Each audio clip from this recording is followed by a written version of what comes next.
ज्ञान the treasure में आपका स्वागत है। और हम आपको बताएंगे क्रेडिट कार्ड्स के छुपे खर्च भी कम नहीं होते हैं। ऐसा नहीं है कि क्रेडिट कार्ड पर कोई शुल्क नहीं लगता है। कई तरह के शुल्क और शर्तें तो ऐसी होती हैं जिसके बारे में ग्राहक को शुरुआती बातचीत के दौरान कोई जानकारी दी नहीं जाती। इसलिए इस बात की गहराई में जाकर देखने की ज़रूरत है कि वास्तव में क्रेडिट कार्ड के क्या खर्चे हैं और उसकी शर्तें क्या हैं। कार्ड के आवेदन पत्र पर हस्ताक्षर करने से पहले सुनिश्चित करना बहुत ज़रूरी होता है। इसमें खुले और छिपे हुए खर्च होते हैं, सालाना शुल्क और अन्य खर्चे होते हैं। क्रेडिट कार्ड कंपनियां आमतौर पर ग्राहकों को पहले साल का सालाना फीस माफ करते हुए क्रेडिट कार्ड फी देने की बात करते हुए आकर्षित करती है। हालांकि ऑफर 1 साल बाद समाप्त हो जाता है और उसके बाद ज़्यादातर कंपनियां 1,000 रुपये से 3,000 रुपये का सालाना शुल्क कार्ड के प्रकार और क्रेडिट लिमिट के आधार पर वसूलने लगती है। अगर बिल जमा करने का अंतिम तारीख तक भुगतान नहीं किया गया तो बकाया राशि पर 1.11% से 4% प्रति महीने की दर से ब्याज वसूला जाता है। यद्यपि यह ब्याज दर ज़्यादा नहीं लगता है, लेकिन जब आप इसे सालाना आधार पर देखेंगे तो 27 से 48% बैठता है।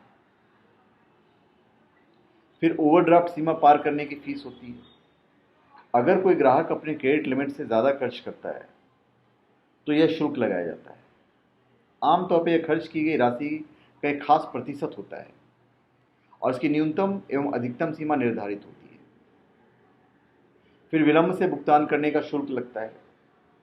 ब्याज दरों के अतिरिक्त कंपनियां तब विलंबित भुगतान के लिए भी शुल्क वसूलती है जब आप बिल के भुगतान में देरी करते हैं। या तो इसकी राशि निश्चित होती है या यह बकाया राशि का एक खास प्रतिशत होता है। विभिन्न क्रेडिट कार्डों के लिए शुल्क भिन्न भिन्न होता है। फिर डुप्लीकेट स्टेटमेंट का शुल्क लगता है। ज़्यादातर क्रेडिट कार्ड कंपनियां क्रेडिट कार्ड के जरिए किए जाने वाले लेन देन के डुप्लीकेट स्टेटमेंट के लिए एक तय शुल्क लेती है।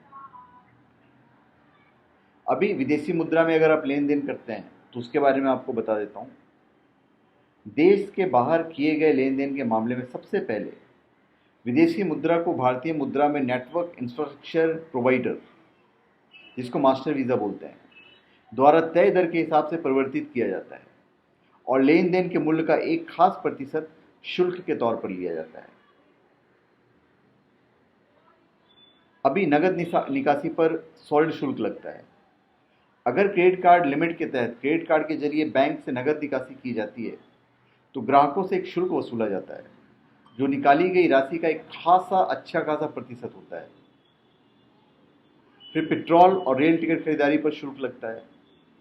पेट्रोल और रेल टिकट की खरीदारी क्रेडिट कार्ड के जरिए किए जाने पर लेन देन की राशि का एक खास प्रतिशत शुल्क के तौर पर वसूला जाता है। अभी कैसे बचें आप कार्ड के इन छुपे खर्चों से, मैं आपको बताता हूँ। एक बात तो तय है कि अगर आप क्रेडिट कार्ड का इस्तेमाल करते हैं तो उपरोक्त में से कुछ शुल्क लगाए जाने से नहीं बच सकते। लेकिन अगर आप कुछ उपाय अपनाएं जो मैं आपको बताने वाला हूं तो संभव है कि शुल्कों का बोझ कुछ कम हो जाए। क्रेडिट कार्ड के लिए आवेदन करने से पहले इस बात का अच्छी तरह तहकीकात कर लें कि कौन सा क्रेडिट कार्ड आपके लिए मुफीद है। केवल वैसे ही कार्ड के लिए आवेदन करें जो आपकी ज़रूरतों को पूरी करे। क्रेडिट कार्ड की शुरुआती दरों को समझिए। साथ ही यह भी देखिए कि क्रेडिट कार्ड के इस्तेमाल के साथ कौन कौन से शुल्क जुड़े हुए हैं। नियम एवं शर्तों को भली भांति पढ़ें और समझें। इसके लिए आप क्रेडिट कार्ड के साथ भेजे गए बुकलेट का सहारा ले सकते हैं।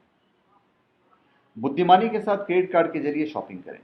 अनावश्यक खर्चों से बचना ही बेहतर होगा। अगर आप क्रेडिट कार्ड के बकाया का भुगतान नहीं कर पाए हैं तो कम से कम वक्त पर ब्याज की वास्तविक राशि का भुगतान करते चले जाएं। क्रेडिट कार्ड स्टेटमेंट में केवल बिल की राशि ही नहीं देखें, यह भी देखें कि कहीं कोई अनावश्यक शुल्क तो नहीं जोड़ दिया गया है। कोशिश कीजिए कि आप क्रेडिट कार्ड लिमिट से अधिक खर्च नहीं करें। अगर आप विदेश में अपने क्रेडिट कार्ड का इस्तेमाल कर रहे हैं तो एक्सचेंज रेट को अच्छी तरह से समझ लीजिए। तो धन्यवाद। आप हमारे चैनल पर सब्सक्राइब करें और अपने कमेंट दीजिए। धन्यवाद।